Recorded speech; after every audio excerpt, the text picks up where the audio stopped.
You know, what's so difficult in solving all of this problem? Don't forget that we saw President Obasanjo, do what you just highlighted now, sell off some of the refineries, and even President Jonathan also tried the subsidy removal and a couple of other stuff as a way of moving towards liberalization of the sector, and everyone kicked against it. Yesterday, I asked someone, our guest here, I said, is it that the APC members just realized that what they did against the move by President Jonathan at that time was the right thing, and they're still thinking of the best way to come around it and take off the subsidy and ultimately liberalize the sector?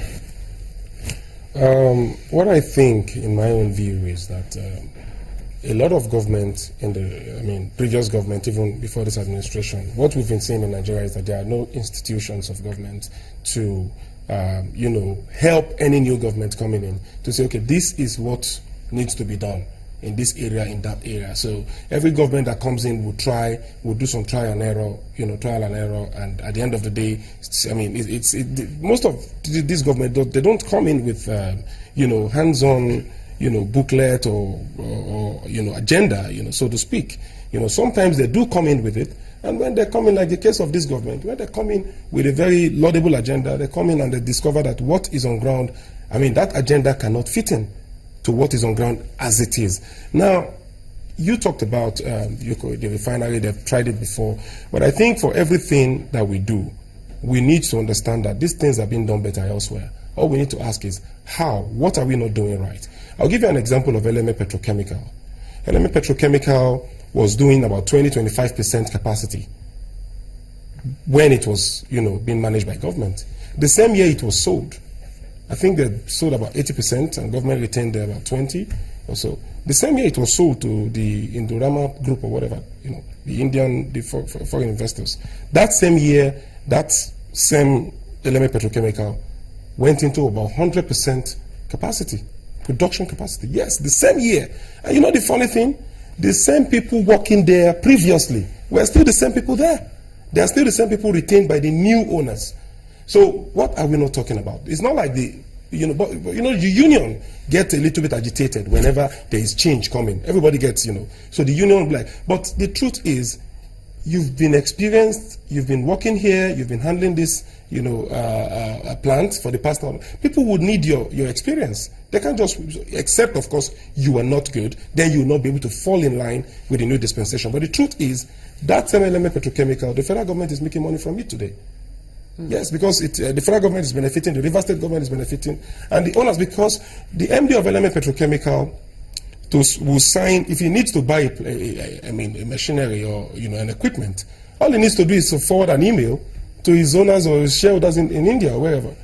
Within a week, within a day or two, he gets his approval and he's buying the plant, the part he needs. But the Kaduna refinery or the Port Harcourt refinery will probably forward their own demand to Abuja, which will wait for, approval upon approval, and that could take weeks and months. So the other gentleman is running his business, as quick as it demands, and the government-owned plant is being held down by bureaucracy. So do you think that this partnership with the IOCs, because we understand that they want to distribute, or that if they've not already done it, the refineries amongst the IOCs will work? Yes, it would work. Basically, the step that they are coming in now to help with Forex, right? So I think that is a stopgap measure. Forex on the one hand, okay, helping out with the refineries. Yeah, the refinery too. Of course, it will. Yeah. That is, of course, what I've been advocating here. That we need to get hands capable of managing. These refineries are business entities. They are not a charity entity or charitable entity or whatever. Is that an alternative to outright sale? Does it work? Well, even if you want to do an outright sale, you need to get to sell to companies that can run it. So the IOCs, I believe, one way or another, even if they have not done that in this country, they probably have countries where they are in the business of refining. There are some countries where even Shell operates in the downstream. If you go to Ghana, you see Shell operates in the downstream and all that. So they may not do that here, but they probably have because these are IOCs, they're virtually everywhere. So yes, what matters to Nigerians is that At the end of the day, let us be able to refine our crude. It just does not make sense that we produce about 2.4 to 2.5 million barrels of crude oil, and we are, this national embarrassment is going on. And the minister, it's unfortunate that, he is coming at a time that, things are, I believe that the program he came in with, maybe, is meeting a whole new ball game, and it's a little bit, and that was why he talked about not being a magician, and people took it for real. I know Nigerians are really angry. In fact, I've met somebody who told me, how could he say he's not a magician? He went to Harvard. Do you know the training in Harvard is like, they train you, it's like a magician when you are through.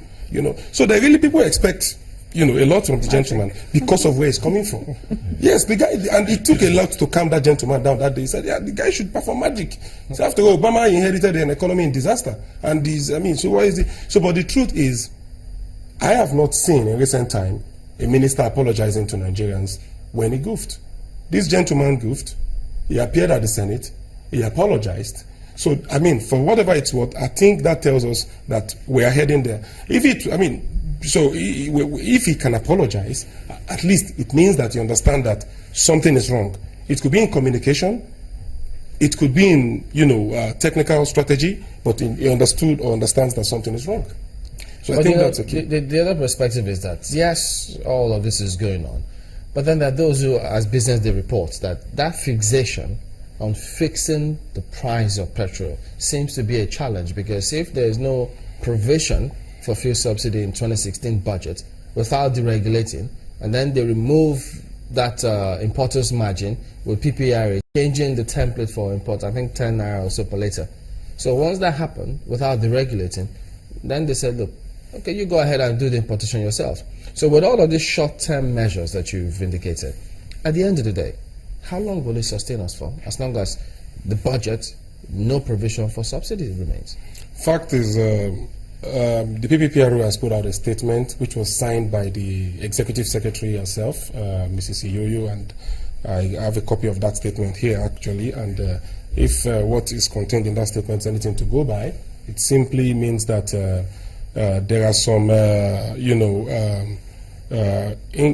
I think recoveries that were made in the first quarters. Mm-hmm. Yeah, I think they captured that one as over recovery actually.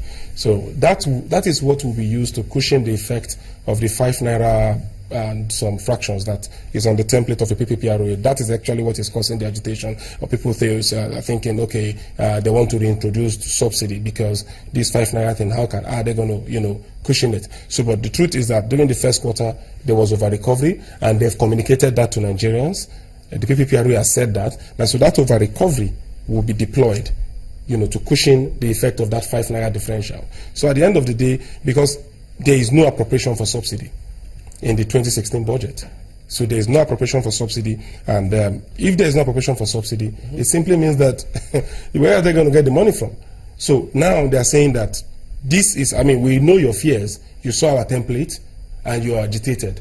But listen, hey, we have over recovery. We're going to deploy that to cushion the effect of that. Why are they not buying it? I guess I think this press release came out just a few days ago, and many people, I think a lot of people are yet to come to terms with the fact that this is the position. I think they need to communicate that more to people. So because there's a distrust between the people and the government. That's just the truth. So anything you hear from government, you just want to take it with a pinch of salt. But the agencies too need to speak up, because they're not speaking up. The agencies are government, so that's exactly what I mean. So they need to speak up. So how do they help themselves if they don't speak up and let the people understand what's going on? Of course, I think, if they are listening, so they need to communicate this further to the people, that there is not going to be price increase.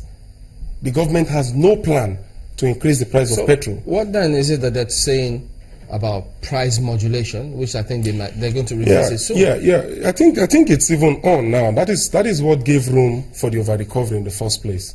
So the price modulation scheme just shows that the dictates of the market, mm-hmm. so to speak, would help in. So government, now that the price of crude oil is low and there could be over recovery in that regard, government can have some reserve to deploy when the price goes up So that's exactly what the modulation is. So what it means is that it will be reviewed probably every quarter.